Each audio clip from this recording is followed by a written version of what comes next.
नमो अरिहन्ताणं नमो सिद्धाणं नमो आयरीयाणं नमो वज्रायाणं नमो लोये सौवसाहुरम्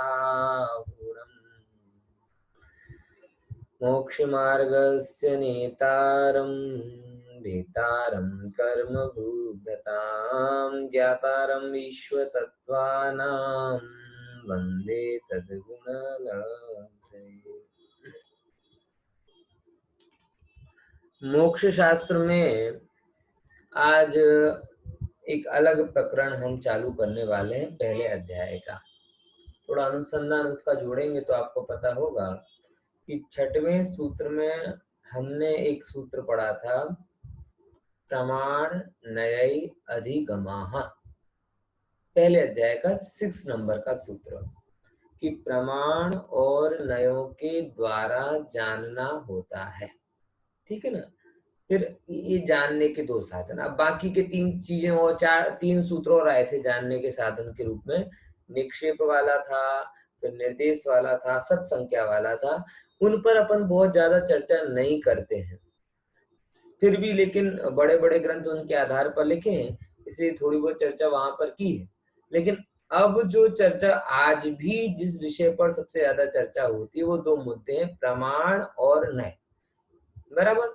और नयों के भी बहुत प्रकार के स्वरूप हैं। नए चक्र ग्रंथ पर भी हमने कई बार चर्चा की है, नयों के स्वरूप पर भी हमने चर्चा की है। लेकिन तत्वार्थ सूत्र में जो नए बताए हैं 7, वो बहुत अलग प्रकार के हैं। सामान्यतया हम निश्चय व्यवहार के रूप में चर्चा करते हैं अथवा द्रव्यार्थिक प्रयार्थिक के रूप में चर्चा करते हैं। तो ये दोनों चर्चाएं लोगों को पता रहती है। लेकिन तत्वार्थ सूत्र में जिन 7 नयों की चर्चा है, उन 7 नयों के बारे में अधिकतर लोगों को पता नहीं रहता है, और जिनको भी पता है वो भी प्रयोग नहीं करते, इसलिए भूल जाते हैं। इसीलिए तत्वार्थ सूत्र ग्रंथ में जिन 7 नयों की चर्चा वो अलग तरीके से है, हम उसकी चर्चा आज प्रारंभ करने वाले हैं। ठीक है ना। तो 2 चीजें होती हैं, अपन ने फिर से थोड़े अपनी भूमिका बनाए। पदार्थ को जानने के 2 पॉइंट ऑफ व्यू होते हैं। बराबर। देखो, जैसे कैसे समझो कि अभी एक मैं आपको लाइव डेमो इसका दे देता हूँ कि एक मैंने क्या कर दिया, ये अभी गैलरी व्यू कर दिया। कौन सा व्यू कर दिया? Gallery view. बराबर। और जैसे ही मैंने गैलरी व्यू किया, वैसे ही मुझे 15-20 लोगों की फोटो दिखने लगी। बराबर। और फिर मुझे लगा कि नहीं 15-20 की नहीं देखना, मुझे एक मेरी फोटो विशेष देखना है, तो मैंने स्पीकर व्यू कर दिया। बराबर। तो एक व्यू देखने का तरीका है कि मैं सब लोगों को देखूं, और एक देखने का तरीका है कि मैं एक वस्तु को देखूं। 2 तरीके हैं ना। ये अपने लैपटॉप मोबाइल में ये लग जाते हैं ना 2 तरीके, कि सबको देखूं या एक को देखूं। तो यही 2 तरीके वस्तु को जानने में भी लगते हैं। कैसे? कि वस्तु को पूरी तरीके से आप जानो, एक तरीका जिसे हम प्रमाण का तरीका कहते हैं, और दूसरा तरीका स्पीकर व्यू करके देख लेना। पर्टिकुलर व्यक्ति को जानना, पर्टिकुलर व्यक्ति को देखना, पर्टिकुलर पदार्थ को, अंश को पकड़ना, वो कहलाता है नए का एंगल। तो नए आंशिक वस्तु को ग्रहण करता है और प्रमाण पूरी वस्तु को ग्रहण करता है। अब देखना, तत्वार्थ सूत्र में यही बात यहां से चालू हुई। तो प्रमाण की चर्चा कब तक चली? बोले 6, 7, 8, 9 के बाद में जो तत्प्रमाणे सूत्र से बात आई ना, तत्प्रमाणे से लेकर सदस्त्व विशेषाद यदृक्षोपलब्धे उन्मत्तवत् 32 नंबर के सूत्र तक। बराबर। तो आई थिंक 12वें सूत्र से लेकर 11वें 12वें सूत्र से लेकर 32 सूत्र तक, यानी 20 सूत्रों तक किसकी चर्चा हुई? ज्ञान की। और ज्ञान की बजाय किसकी चर्चा हुई? प्रमाण की। अब देखना, भले ही सूत्रकार ने वहां ये कहा कि हम प्रमाण की चर्चा कर रहे हैं, लेकिन तो भी सूत्रकार प्रमाण के रूप में तो एक ही ज्ञान है, केवल ज्ञान। बाकी तो अधिकतर ज्ञान अंश ज्ञान है, यानी वो भी नए ही है। यानी अब ये मुद्दा ख्याल में है क्या कह रहा हूं? तो सूत्रकार को एक्चुअल में ज्ञान का स्वरूप बताना था। अब उस ज्ञान को उन्होंने प्रमाण के रूप में कहा। किसके रूप में कहा? ज्ञान को प्रमाण के रूप में। लेकिन वहां हमें ये समझना चाहिए कि प्रमाण मतलब पूर्ण ज्ञान वाला प्रमाण नहीं, बल्कि पूर्ण ज्ञान के अनुसार जो जानता है वो ज्ञान प्रमाण। अब बात समझ में आ गई? प्रमाण के दो मतलब हो गए, एक तो प्रमाण मतलब पूरा ज्ञान, और एक प्रमाण मतलब सामान्य ज्ञान, सच्चा ज्ञान। दो दो मतलब ख्याल में आए? फिर से मैं क्या बोल रहा हूं, बात समझ में आ रही है ना? प्रमाण के दो मतलब हो गए, ऐसे तो और बहुत सारे मतलब हैं, इन मतलबों को भी हम बाद में। प्रमाण मतलब ऑथेंटिसिटी भी होता है, प्रमाण मतलब प्रूफ भी होता है, बराबर, प्रामाणिकता होती है। प्रमाण दो मतलब प्रूफ दो, बराबर। तो ये भी अलग अलग चीजें हैं, लेकिन यहाँ पर हम उसको नहीं कर रहे हैं। हम यहाँ ज्ञान के पॉइंट ऑफ व्यू से प्रमाण को समझ रहे हैं। किसके पॉइंट ऑफ व्यू से? ज्ञान के। तो ज्ञान के पॉइंट ऑफ व्यू से प्रमाण के दो भेद पड़ते हैं। कौन कौन से? दो अर्थ निकलते हैं। एक, प्रमाण का मतलब होता है पूर्ण ज्ञान। कौन सा ज्ञान? पूरा ज्ञान। और दूसरे प्रमाण का मतलब निकलता है सच्चा ज्ञान। ठीक है, क्लियर हुआ? फिर से, प्रमाण नैरधिगमाः, ये सूत्र आया था, तो वहां पर ये कहा गया कि प्रमाण और नयों के द्वारा जाना जाता है, ये सूत्र था। कौन से नंबर का सूत्र था? छठे नंबर का सूत्र। आपको पता होगा कि छठे नंबर के सूत्र में ये कहा कि प्रमाण और नयों के द्वारा जाना जाता है। तो वहां प्रमाण का क्या मतलब था, और तत्प्रमाणे में प्रमाण का क्या मतलब है? ये समझना कि जब हम ये कहते थे छठे सूत्र में कि प्रमाण और नयों के द्वारा जाना जाता है, तब वहां सूत्रकार का मतलब प्रमाण से ये था कि वस्तु को जानने के दो तरीके हैं। एक तो पूरी तरीके से जाने, जैसे सर्वज्ञ भगवान जानते हैं, केवल ज्ञान प्रमाण है। कौन सा ज्ञान? केवल ज्ञान प्रमाण है। और दूसरा, जैसे वस्तु को एक अंश से जानना, जैसे कि हम तुम आप सब जानते हैं, मतलब अंश ज्ञान। पॉइंट समझ में? यानी वो ज्ञान कौन सा है? नए ज्ञान है।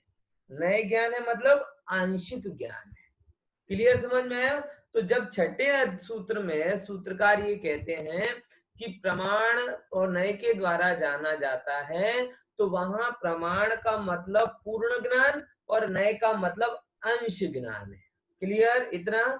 लेकिन जब वह आगे के सूत्र में ये कहते हैं कि तत्प्रमाणे आदे परोक्षम प्रत्यक्षम अन्य, 10वें सूत्र से जब उन्होंने चर्चा चालू की, तब वहां प्रमाण का मतलब पूर्ण ज्ञान नहीं रहा। क्योंकि पूर्ण ज्ञान के साथ आप देखेंगे तो वहां तो मति ज्ञान को भी प्रमाण कह रहे, श्रुत ज्ञान को भी प्रमाण कह रहे, अवधि और मनपरे ज्ञान को भी प्रमाण कह रहे। तो ये चारों के चारों ज्ञान पूर्ण ज्ञान तो नहीं है, बराबर। यानी ये अंश ज्ञान है। ये दो के बीच में अंतर ख्याल में आ रहा है ना?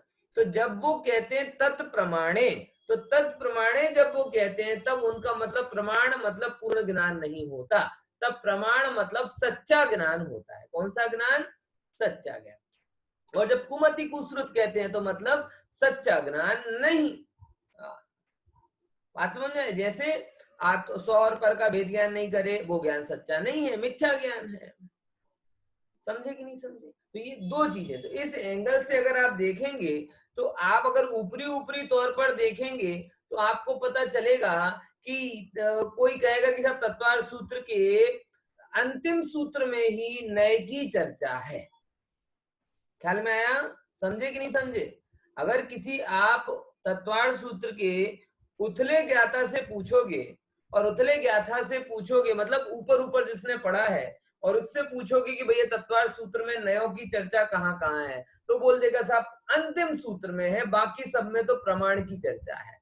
मैं कहता हूं ये बात 100% सत्य नहीं है, 100% असत्य है ऐसा भी नहीं कहना चाहता, लेकिन पूरी तरीके से सत्य नहीं है। क्योंकि आचार्य ने अंश ज्ञान को नए कहा है, श्रुत ज्ञान का अंश नए कहलाता है, और उस श्रुत ज्ञान की चर्चा भी है। आंशिक ज्ञान को नए कहा जाता है, मतलब अवधि मनापरे ज्ञान भी नए ज्ञान है। यानी देखा जाए 10वें अध्याय सूत्र से लेकर 32वें सूत्र तक जब जब उन्होंने केवल ज्ञान की चर्चा नहीं की, तब तब आंशिक ज्ञान की चर्चा की, और उस आंशिक ज्ञान को भी हम नए ज्ञान कहते हैं, क्योंकि ज्ञान के दो ही मेथड है, आइदर आप पूरा जानो और आप अधूरा जानो, एक अंश जानो। जब आप पूरा जानेंगे तो प्रमाण कहलाएगा, जब आप आंशिक जानेंगे तो नए कहलाएगा। क्लियर हुआ? बात समझ में आई कि नहीं आई? तो प्रमाण के दो मतलब क्लियर हो गए, एक तो पूरा जानना, और इस एंगल से मात्र केवल ज्ञान ही प्रमाण है, बाकी के चारों ज्ञान नए ज्ञान है। ठीक है ना? अब एक प्रमाण का मतलब होता है सच्चा ज्ञान। कौन सा ज्ञान? सच्चा ज्ञान। बोले इस पॉइंट ऑफ व्यू से 5 के 5 ज्ञान कैसे हैं? अगर वस्तु के सम्यक्ति के हैं तो 5 के 5 ज्ञान सम्यक ज्ञान है। तो इस प्रकार से तत्वार्थ सूत्र में ये जो बीच के सूत्र रहे, इनमें एक एंगल से प्रमाण की भी चर्चा चली और दूसरे एंगल से नए की भी चर्चा चली। अब मैं जरा एक प्रश्न पूछ लूं जिससे मुझे संतुष्टि हो जाए कि मैंने जो अभी बबड़ किया वो आपको समझ में आया कि नहीं आया। तो मैंने क्या बोला? हाँ, फिर से समझ, मैंने क्या बोला कि 10वें सूत्र के बाद से, लगभग 10वां सूत्र नंबर आगे पीछे हो सकता है, कि तत्प्रमाणे के बाद से जो आद्य परोक्षम प्रत्यक्ष मन्यत से लेकर जो सदस्तों तक चर्चा चली 32वें सूत्र तक, उस चर्चा में किस एंगल से प्रमाण की चर्चा है और किस एंगल से नए की चर्चा है, बताएगा कोई? किस एंगल? अभी मैंने पॉइंट ऑफ व्यू स्पष्ट किया, अभी मैंने वो बात को बताया, बस उसी को आपको बताना है कारण सहित, सब कारण उत्तर देना है, कौन सा पॉइंट ऑफ व्यू वहां पर बना। फिर से बोलता हूं, मुझे लग रहा था थोड़ा कुछ ना कुछ कम्युनिकेशन गैप है, इसीलिए मैंने प्रश्न किया। हाँ, कोई बता रहा है? हैंड रेज करके बताएं। हाँ, दिनेश भाई बोल रहे हो? अनम्यूट करके बोलो। हाँ, जब ये चारों ज्ञान की बात होती है वो आंशिक ज्ञान होता है, तभी वो नय है। बस, वेरी गुड, इतनी सी पहली बात। चार ज्ञान की चर्चा जब जब चारों के चार ज्ञान आंशिक हैं, ये तो हमें पता है, तो एक एंगल से चारों के चारों ज्ञान कौन से हो गए? नए ज्ञान हो गए। तो उस एंगल से प्रमाण ज्ञान कौन सा होगा? मात्र कौन सा ज्ञान? केवल ज्ञान, केवल केवल ज्ञान, ज्ञान, मात्र केवल ज्ञान केवल ही ज्ञान। कौन सा कहलाएगा? प्रमाण ज्ञान। एक पॉइंट ऑफ व्यू। अब दूसरा पॉइंट ऑफ व्यू कि इन पांचों के अपन कह सकते हैं ना कि ये पांचों पांचों ज्ञानों, ज्ञान सम्यक ज्ञान है, हाँ, पांचों ज्ञान सम्यक ज्ञान है। Very good. किस एंगल से हम कह सकते हैं कि 11वें सूत्र से लेकर 32वें सूत्र तक प्रमाण की चर्चा हुई, तो कौन सा एंगल आया कि पांचों के सच्चा, पांचों ज्ञान कैसे हैं? सम्यक ज्ञान। अच्छा, सम्यक ज्ञान का सच्चा क्या स्वरूप लिया वहां पर? जैसा है 2 + 2 = 4, सम्यक ज्ञान नहीं। मिथ्या दृष्टि नहीं। अगर 2 + 2 बोले तो भी गलत, और सम्यक दृष्टि 2 + 2 करके 22 करे तो भी सही। क्यों? समझ में आया? क्योंकि यहाँ सम्यक यह ज्ञान देखिए, का मतलब मैथमेटिकली आंसर नहीं चाहिए, यहाँ सम्यक ज्ञान का मतलब पर्पसफुली सही आंसर चाहिए कि किसका श्रद्धान सही है, बस सिंपल सी बात है। अगर मिथ्या दृष्टि है, सम्यक्ति 2 1 और 1 11 भी कर रहा है तो सही हो जाता है, और मिथ्या दृष्टि 1 और 1 2 भी कर रहा है तो गलत हो जाता है, क्योंकि समकिति को ये पता है कि ना 2 मेरा है ना 11 मेरा है, 9 2 11 सब गड़बड़ है, और मिथ्या दृष्टि 2 में भी लाभ करता राग देश करता है ना 11 में भी राग देश करता है। इस पॉइंट ऑफ व्यू से ये समझना कि तत्वार्थ सूत्र के पहले अध्याय में नयों की चर्चा मात्र और मात्र अंतिम सूत्र में नहीं है, जब जब भी आंशिक ज्ञान की चर्चा की वो सारी चर्चा किसके अंतर्गत आई? नयों के अंतर्गत आई। ख्याल में आया? समझे कि नहीं समझे? अब जरा अपन उसके आगे बढ़ते हैं। तो नयों को भी दो प्रकार से आप समझ लो, एक तो अंश ज्ञान के रूप में नय होता है। कौन से ज्ञान के रूप में? आंशिक ज्ञान। अब वो आंशिक ज्ञान भी दो प्रकार से होता है, सम्यक ज्ञानी का नय और मिथ्या ज्ञानी का नय। सम्यक ज्ञानी अंश को पूर्णता के साथ स्वीकार करता है, इसीलिए उसके नए को नए कहा जाता है। और मिथ्या दृष्टि नए को पूर्णता के बिना स्वीकार करते हैं, इसीलिए उसके नए कुनय कहे जाते हैं। पॉइंट समझ में आया? देखो समझना जरा। ये मोबाइल है ना, बराबर है मोबाइल।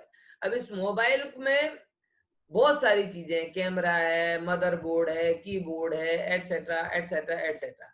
अब ये समग्र यूनिट मानो तो मोबाइल है। नहीं तो अगर आपने अकेला मदरबोर्ड यहाँ कर दिया, कीबोर्ड वहां कर दिया, सीपीयू कहीं कर दिया, फलाना कहीं कर दिया, तो कोई मोबाइल नहीं। तो मिथ्या दृष्टि अंश को पूर्णता के बिना मानता है, इसीलिए उसका मिथ्या ज्ञान।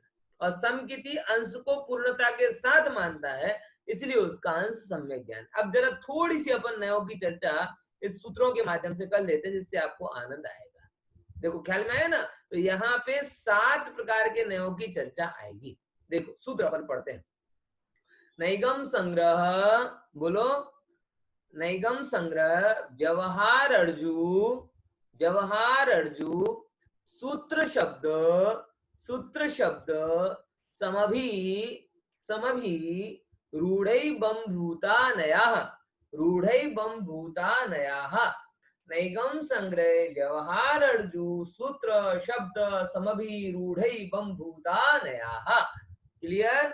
फिर से बोलो। हाँ, अब देखो समझ में आया? अब ये 7 प्रकार के नय होते हैं। नैगम नय, संग्रह नय, व्यवहार नय, ऋजु सूत्र नय, शब्द नय, समभिरूढ़ नय और एवं भूत नय। ये 7 नय होते हैं, जिनकी चर्चा हम आगे करेंगे। कुछ स्लाइड जो पहले हमने पढ़ी थी उसको ही जरा एक बार और विचार कर लेते हैं। कौन सी है वह? देखो यहाँ पे बता रहे हैं कि जो पदार्थ के नए कहते किसे हैं, नए किसे कहते हैं। नए का एक शाब्दिक अर्थ होता है, जो मैंने पहले 6ठे सूत्र की व्याख्या में भी आपको बताया था। क्या बताया था? कि शायद आपको याद होगा, नयति इति नयाः। क्या बोला था? नयति इति नयाः। देखो आपने कभी वो पजल सॉल्व किए होंगे ना, पजल। तो पजल में कोई वस्तु होती है और उस वस्तु को 4 चरण में अपन वो पजल के रूप में पूछा जाता है। तो एक एक चरण पूछते जाते हो तो आप एक एक स्टेज तक आगे बढ़ते जाते हो। होता है कि नहीं होता? तो नयति भी क्या कर रहे हैं? नयति मतलब ले जाता है। कहाँ ले जाता है? वस्तु की तरफ जो लेकर जाता है, एरो, वो नय कहलाता है। देखो समझना, पूरी वस्तु को जानना तो पॉसिबल है नहीं, है क्या? नहीं। पूरी वस्तु को जानना पॉसिबल नहीं है, तो हम वस्तु के एक पार्ट को जानते हैं और उस एक पार्ट के ज्ञान को हम नए ज्ञान कहते हैं। ठीक है ना? और वो एक एक कर करके क्या करते हैं, जैसे पजल का कोई एक एक टुकड़ा हो, वो पूरी पिक्चर को क्लियर करता जाता है। अगर आपने सारे टुकड़े बराबर अरेंज कर दिए तो कंपलसरी वो पूरी की पूरी पिक्चर क्लियर हो जाएगी। बात समझ में आई कि नहीं? अरे कुसुमता है ना, उनका लड़का प्रसम, वो रूबी क्यूब खेलता है ना? अब रूबी क्यूब क्या होते हैं? इतने सारे टुकड़े होते हैं, इतने सारे टुकड़े होते हैं, उनको एक साथ अरेंज कर दो तो वो क्यूब बन जाता है। यही है, एक एक वो नय कहलाता है, पूरा कर दो तो वो प्रमाण कहलाता है। तो जो एक पदार्थ के अंश को जाने, क्या बोला? जाने या कहे। हम सब लोग अल्प ज्ञानी हैं, अपूर्ण ज्ञानी हैं, इसीलिए हम वस्तु के एक अंश को ही जान पाते हैं। और जो एक अंश को जानता है उस ज्ञान को हम नए ज्ञान कहते हैं। बराबर? अब प्रश्न दूसरे नंबर का, इसकी चर्चा भी हमने 6ठे सूत्र पे कर रही थी। नए किसमें लगते हैं? ज्ञान में और वाणी में। देखो मैंने आपको समझाने की कोशिश तब भी की थी। इस स्लाइड के बारे में थोड़ा पूछ लेता हूं तो अच्छा रहेगा, अगर किसी को याद हो पुराना तो बहुत अच्छा। कि किसमें नहीं लगते हैं और किसमें लगते हैं, ये 2 स्लाइड पर हमने काफी चर्चा की थी। एक पूरा व्याख्यान इन 2 स्लाइड पर गया था। पूछ लूं, तैयार हैं? देखो देखो जरा विचार करके देखो, कुछ लोग तो घबरा तो नहीं गए। देखो मैं पूछता हूँ, मैं तो पूछना केवल इसके लिए, कुछ घबराना नहीं, लेकिन इस बहाने आपका पूरा रिकॉल हो जाता है। जब मैं पूछने का नाम लेता हूँ ना, तो एक मनोविज्ञान है कि जैसे ही पूछने का नाम लिया जाता है, वैसे ही पुराना सारा का सारा, ओ, जैसे नहीं होता कोई आपसे एक बात कहते, तुम 2 मिनट रुकना, मुझे एक बात कहनी है, वो सामने वाला आदमी क्या कह के चला जाए, 2 मिनट रुकना, बस मुझे एक बात कहनी है। वो एक बात कहनी वो कह के जाएगा, इतने में आप 1000 बात सोच लोगे कि पता नहीं कौन सी कहनी होगी, गुस्सा था कि भला था कि बुरा था, सब रिकॉल हो जाता है ना। तो मैं प्रश्न भी केवल इसके लिए पूछता हूँ कि आप लोगों को रिकॉल होता है। तो मैंने वो दो बहुत अच्छी चर्चा उस संदर्भ में की थी उस समय। ये बहुत लोगों की भ्रांति है कि हम लोगों ने ऐसा मान लिया है कि नए का ये विषय है, स्वाध्याय करना वो निश्चय नए का विषय, और पूजा करना वो किसका विषय, व्यवहार नए का विषय, बराबर है ना? है? नए किसी वस्तु में नहीं लगते, आत्मा निश्चय है और शरीर व्यवहार, बराबर ना? है? ऐसा नहीं है, आत्मा भी व्यवहार है और शरीर भी निश्चय। पॉइंट समझना, क्योंकि निश्चय का मतलब ये नहीं होता है कि आत्मा शुद्ध बुद्ध की चर्चा करना ही निश्चय, ऐसा नहीं है। जो वस्तु जैसी है उसको वैसा कहना निश्चय, समझ में आया? और जो वस्तु जैसी है नहीं उसको अन्य रूप कह देना, उसका नाम व्यवहार है। आप शरीर को शरीर कह रहे हो, मेरे से भिन्न कह रहे हो, चर्चा किसकी चल रही है, शरीर की, लेकिन शरीर को मेरे से भिन्न कहा जा रहा है, पुद्गल परमाणुओं से सहित कहा जा रहा है, तो शरीर को शरीर कहना निश्चय हुआ। पर आत्मा को भी अगर आपने इससे सहित कह दिया तो आत्मा की चर्चा भी व्यवहार हो गई। पॉइंट समझे? यानी ये नहीं समझ लेना कतई कि क्या कहते हैं, नए किसी वस्तु के में लगते। मोबाइल में नए हैं कि नहीं है बताओ? मोबाइल में नए नहीं, समय सार में नए हैं कि नहीं है बताओ? समय सार में नए हैं कि नहीं है? बताओ। समय, गुरुदेव ने तो समय सार में नए की बात कही है, समय सार में नए हैं कि नहीं है? देखो समय सार दो प्रकार का, एक 415 गाथा रूप जड़ समय सार और उसको समझने रूप चैतन्य समय सार। तो उस जड़ समय सार में नए नहीं है, उसको समझने में नए है। यानी क्या ख्याल में आया कि वस्तु में नए नहीं है, ज्ञान में नए है। क्या बोला? पॉइंट समझ में आया कि नहीं आया? फिर से लोगों ने ये अब बताओ, मुझे आश्चर्य इस बात का होता है कि लोगों ने नयों के अनुसार उसको डिवाइड कर दिया कि समय सार वो निश्चय वालों का ग्रंथ हो गया और रत्नगण सावकाचार्य जो व्यवहार वाला। अरे पंथ भी नयों में लगा दिए। नयों में क्या लगा दिए? ये तो निश्चय वाले, ये व्यवहार वाले। हमारे मित्र पक्ष के लोगों में और श्वेतांबर वाले बार बार ही कहते हैं कि क्या ये वाले लोग तो क्या कहते हैं, निश्चय को ही मानते हैं, व्यवहार को मानते ही नहीं। मैंने जो थोड़े श्वेतांबर पत्र से परिचित है वो ऐसा कहते होंगे, अथवा हमारे मित्र पक्ष वाले जो दिगंबर है वो भी एक ही टैग लगाए देते हैं, ये सोनगढ़ वाले, ये कांजी स्वामी को मानने वाले, ये व्यवहार को मानते ही नहीं है, एकांतवादी है, निश्चय है, निश्चय। अरे भाई तुम समझो तो जरा, जिनवाणी में व्यवहार भी है, जिनवाणी में निश्चय भी है, हम कैसे व्यवहार को नहीं मानेंगे? और तुम क्या व्यवहार समझते हो और तुम किसे निश्चय समझते हो? लोगों ने निश्चय को पंथ से जोड़ दिया, जबकि वो वस्तु से तक नहीं जुड़ता। ऐसा नहीं है। ऐसे मेरे मित्र ने भी एक बार बोला तो मैंने उसको बहुत अच्छे से समझाया। मैंने कि देखो तुम्हारे यहाँ पे कितने प्रकार के श्रावकाचार है। श्वेतांबर मित्र था, बोले तुम लोग तो निश्चय वाले हो, तुम लोग तो व्यवहार को मानते नहीं हो। मैंने तुम्हारे यहाँ कितने प्रकार के श्रावकाचार मिलते हैं बताओ? तो एक दो के नाम गिना पाया। मैंने हमारे यहाँ पे 36 प्रकार के श्रावकाचार मिलते हैं। 36 प्रकार के श्रावकाचार है, 38 प्रकार के, सॉरी 38 श्रावकाचार लिखिएगा, श्रावकों के आचार वाले ग्रंथ। मैंने कहा तुम्हारे मुनियों का आचार और हमारे दिगंबर मुनियों का आचार, उत्कृष्ट व्यवहार कहाँ दिखाई दे रहा है? अरे ना, हमारे साधुओं का व्यवहार भी उत्कृष्ट है, श्रावकों का व्यवहार भी उत्कृष्ट है, तो कैसे तुम कह सकते हो कि हम व्यवहार को नहीं मानते? कोई तर्क से तो बताओ। लेकिन उसके जजमेंटल बातें आती है सारी की सारी। और उसके काउंटर में हम लोग भी अपने आप को ऐसा कहने लगते हैं कि भाई हम तो निश्चय वाले हैं, हम क्रिया कांड में नहीं मानते। अरे भाई क्रिया कांड मतलब क्या समझ रहे हो? क्रिया करने का नाम व्यवहार नहीं है, क्रिया करने का नाम निश्चय नहीं है, क्योंकि हमने पढ़ा निश्चय ज्ञान में और मात्र वाणी में लगते हैं, क्रिया में और वस्तु में नहीं होते हैं। ये दो बात ख्याल में, किस में लगते हैं और किस में नहीं लगते। दो स्लाइड मैंने आपको पहले बताई थी, फिर से याद दिलाता हूँ कि निश्चय व्यवहार वाणी और ज्ञान में लगते हैं। किस किस में लगते हैं? वाणी में लगते हैं और जानने में लगते हैं, कहने में लगते हैं और जानने में लगते हैं। किस में नहीं लगते? क्रिया में नहीं लगते।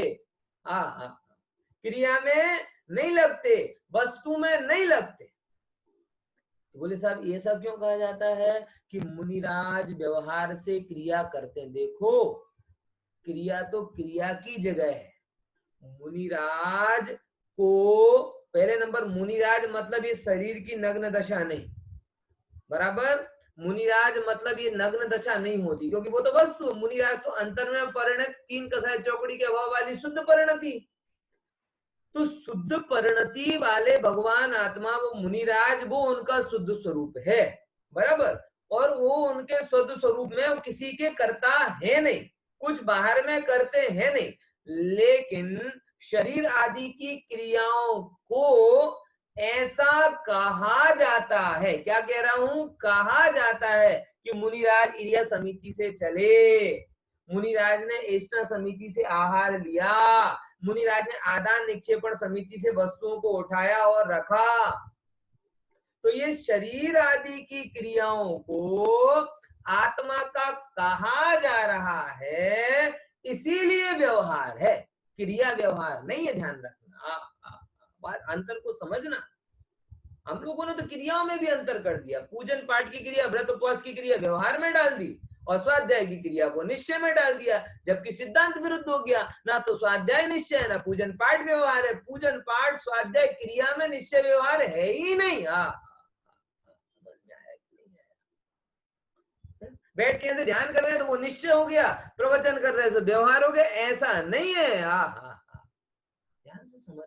तो क्या व्यवहार है? देखो समझना कि आत्मा को अपने ज्ञानादि शुद्ध भावों का कर्ता कहना, क्योंकि स्वरूप ऐसा है, ऐसा जानना। मैं स्वरूप हो तो निश्चय हो गया, क्योंकि जैसी वस्तु है वैसा जान लिया। अब फिर कहते हैं ऐसी क्रिया करने से लोगों का भला होता है, मुनिराज के उपदेश देने से सबका भला हुआ। तो ये कथन व्यवहार हो गया, उपदेश व्यवहार नहीं है। उपदेश में अगर ये कहा जाए कि मैं उपदेश नहीं दे रहा हूं तो वस्तु का यथार्थ प्रतिपादन किया, तो वो उपदेश निश्चय हो गया। और जब उपदेश में ये कहा जाए कि मेरे उपदेश से तुम्हारा भला हुआ, तो तुम्हारा भला तो तुम्हारी योग्यता के अनुसार होता है, लेकिन हमने ऐसा कह दिया और तुमने ऐसा, तो वो व्यवहार हो गया। पॉइंट समझ में आया कि नहीं आया? ख्याल में आ रही कि नहीं आ रही? तो कब व्यवहार होता है? तो बोले जब जैसी वस्तु है नहीं वैसी कहा जाए, एक दूसरे का कर्ता कहकर कहा जाए, तब उस क्रिया को हम व्यवहार कह देते हैं। और जैसी कोई की कर्ता नहीं है, ऐसे करके दो क्रियाओं को सेपरेट हम देखते हैं। जैसे कि मैं अभी बोल रहा हूं तो बोलने की क्रिया निश्चय की व्यवहार। बोले ध्यान रखना, बोलने में ना निश्चय ना व्यवहार है, लेकिन अगर उस समय मेरे ज्ञान में चल रहा है कि अहो मैं बोल नहीं रहा हूं, स्वयं परिणमित होने वाली शब्द वर्गणाओं को मैं जान रहा हूं। क्या कर रहा हूं? जान रहा हूं। तो मेरे बोलने रूप क्रिया का मुझे निश्चय रूप ज्ञान हो रहा है। कैसा ज्ञान हो रहा है? कैसा ज्ञान हो रहा है? निश्चय। क्योंकि मैं वहां ये जान रहा हूं कि मैं बोल नहीं रहा हूं। मैं जान रहा हूं। किसका जोर है? जानने का। तो मेरा स्वरूप जैसा है वैसा हुआ, तो वो निश्चय हो गया। लेकिन ऐसे कहने मात्र से ख्याल में नहीं आता ना, तो फिर हम कहते नहीं मैंने कल बोला था, मैं परसों बोल रहा हूं। तो मैं क्या कर रहा हूं? मैं बोलने का कर्ता रूप भाषा लगा रहा हूं। क्या लगा रहा हूं? भाषा। तो मेरे बोलने में क्या भाषा आ रही है कि मैंने कल बोला था, छठवें सूत्र की व्याख्या में बोला था। तो वो दूसरे द्रव्य के कार्य को मैंने अपना कह दिया, तो वो बोलना मेरा व्यवहार हो गया। क्रिया व्यवहार निश्चय नहीं, क्रिया तो क्रिया है। वस्तु तो वस्तु है, वस्तु को कैसा जान रहे हो, वस्तु को कैसा इंटरप्रेट कर रहे हो, इसमें निश्चय व्यवहार। बोलो दिगंबर प्रतिमा में विकार है कि वितरागता है? अब बता, दिगंबर प्रतिमा में विकार है कि वितरागता है? बोलो क्या उत्तर आएगा? स्वाभाविक है, आप लोगों का एक दिगंबर प्रतिमा में विकार है कि वितरागता, और दूसरा में तीसरा बच्चा है, उसे ना विकार दिख रहा है ना वितरागता दिख रही। बोलो खुशी बहन क्या उत्तर है? दिगंबर प्रतिमा में विकार है कि वितरागता? सर जैसे जो जिसका ग्रहण करता है उस हिसाब से सिंपल उत्तर है, उसका भोग परिणति। विलासी जीव होगा उसे तो विकार ही दिखाई देगा, साधक जीव होगा उसे वितरागता दिखाई देगी, और बालक होगा उसे ना विकार दिखाई देगा ना वितरागता दिखाई देगी, उसे तो एक मूर्ति दिखाई देगी। ऐसे ही वस्तु में निश्चय व्यवहार नहीं लगा लेना। वस्तु में तो गजब है, ये जीव को नहीं समझ में आ रही, बड़ी महत्वपूर्ण बात है कि वस्तु तो वस्तु है, वस्तु तो वस्तु है, उसमें निश्चय नहीं है, व्यवहार नहीं है, उपवास व्यवहार नहीं है। उपवास को मोक्ष का मार्ग कहना ये व्यवहार है, दीक्षा व्यवहार नहीं है, दीक्षा को मोक्ष का कारण कहना व्यवहार है। और आत्मा निश्चय नहीं है, आत्मा को शुद्ध बुद्ध कहना निश्चय है, और उसी आत्मा को अशुद्ध कहना व्यवहार है। समझना, ये दो वज्र की रेखा समझ लेना हमेशा, कि नए बोलने और कहने में नहीं है। नए कहाँ नहीं है? बोलने में, नए बोलने और कहने में लगते हैं, वस्तु और क्रिया में नहीं लगते। इस चीज को समझ। अब कोई कहते कि ये क्रिया निश्चय है और ये क्रिया व्यवहार है, बोले नहीं तुम गलत हो, तुमने नयों को समझे, नयों का पहला पाठ नहीं पढ़े, नयों का पहला पाठ नहीं पढ़े। भले ही नए चक्र के ज्ञाता अपने आप को मानते हो, लेकिन वास्तव में ऐसी बात नहीं है। नए वस्तु और क्रिया में नहीं होते, नए ज्ञान और कथन में होते हैं। इसीलिए आत्मा निश्चय है, बोले आत्मा ना तो निश्चय है ना तो आत्मा व्यवहार है, आत्मा तो आत्मा है, ज्ञायक तो ज्ञायक है। उसे निश्चय भी कहा जाता है और व्यवहार भी कहा जाता है। ऐसे बोले क्रिया, क्रिया में कौन सी क्रिया? कोई सी क्रिया निश्चय नहीं है और कोई सी क्रिया व्यवहार नहीं है। क्रियाओं को कैसी व्याख्या कर रहे हो, हर क्रिया को अगर जैसी वैसा कहो, सारी क्रिया संसार का कारण है, बहिरंग क्रिया, ऐसा कहोगे तो हर क्रिया का ज्ञान निश्चय रूप कर रहे हो। और हर सुक्रिया मतलब जैसे होता है अतिरेक कर देते हैं कि भाई ये कर लिया तो तुम्हारा मोक्ष हो जाएगा, नवाणु कर ली तो मोक्ष हो जाएगा, फलाना कर लिया तो ये हो जाएगा, तो वो तुम्हारा कथन विपरीत हो गया। समझे कि नहीं समझे? ऐसा यहाँ पे समझ। देखो तो ये दो स्लाइड आप समझ लो बहुत अच्छे से, कल भी मैंने पहले भी बताया था, पुनः बताता हूँ। कोई प्रश्न हो तो पूछ सकते हो इसमें कि नए किसमें नहीं लगते और किसमें लगते हैं।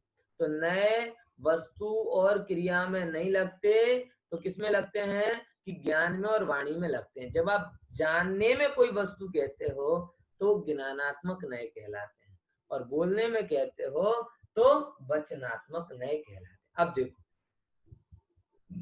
इन सात नयों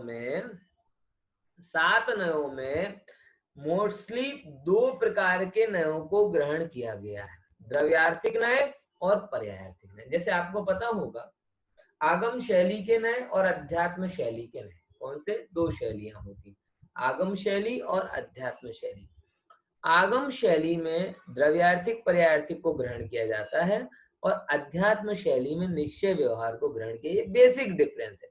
अब अध्यात्म शैली और आगम शैली क्या? तो बहुत सरल सी भाषा में कहूं कि जहां वस्तु कैसी है ये निर्णय किया जाता है वो शैली कहलाती है आगम शैली।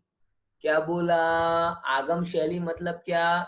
कि जहां वस्तु कैसी है जो निर्णय किया जाता है वो कहलाती है आगम शैली, और जहां वस्तु का प्रयोजन देखा जाता है वो शैली कहलाती है अध्यात्म शैली। एग्जाम्पल के तौर पर एक मशीन जानने वाले मैकेनिक से अगर इस मोबाइल को देखा जाए तो मोबाइल के देखने वाले के लिए इसका प्रयोजन इंपॉर्टेंट नहीं है, इसका हार्डवेयर इंपॉर्टेंट है। आप किससे फोन से बात करते हैं इसके लिए नेग्लिजिबल बात है, वो तो आपको मशीन सीधा करके दे देगा। ईयरफोन खराब होगा तो वो लगा देगा, स्पीकर खराब, उससे कोई मतलब नहीं है कि उससे आप जूम क्लास में तत्पर सूत्र पढ़ो चाहे कुछ और देखो, उससे कोई मतलब नहीं। और हमें उससे मतलब नहीं है, हमें हमारे प्रयोजन से मतलब है। हमें तो एक कि 8:30 पौने 9 हो तो हमारी क्लास चालू हो जाए, अच्छा रहेगा। समझ में आया? तो एक उस सुधारने वाले की दृष्टि है और एक हमारी दृष्टि है।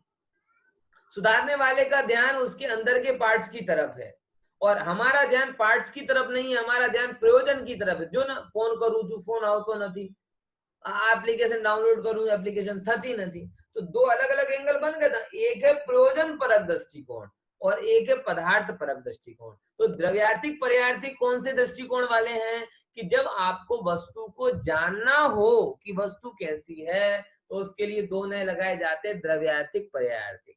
और जब आपको ये निर्णय करना हो कि वस्तु को जानकर हमारा प्रयोजन क्या है, तब वहां पे निश्चय और व्यवहार दो नए लगाए जाते हैं। तो द्रव्यार्थिक पर्यार्थिक में देखते हैं हम कि ये द्रव्यार्थिक पर्यार्थिक क्यों मैं आपको बता रहा हूँ। बोले 7 नयों में दो नए क्यों आ गए, तो आपको आगे पता चलेगा कि द्रव्यार्थिक के 3 नए जो हैं, नैगम, संग्रह और व्यवहार, ये 3 नए द्रव्यार्थिक से संबंधित है।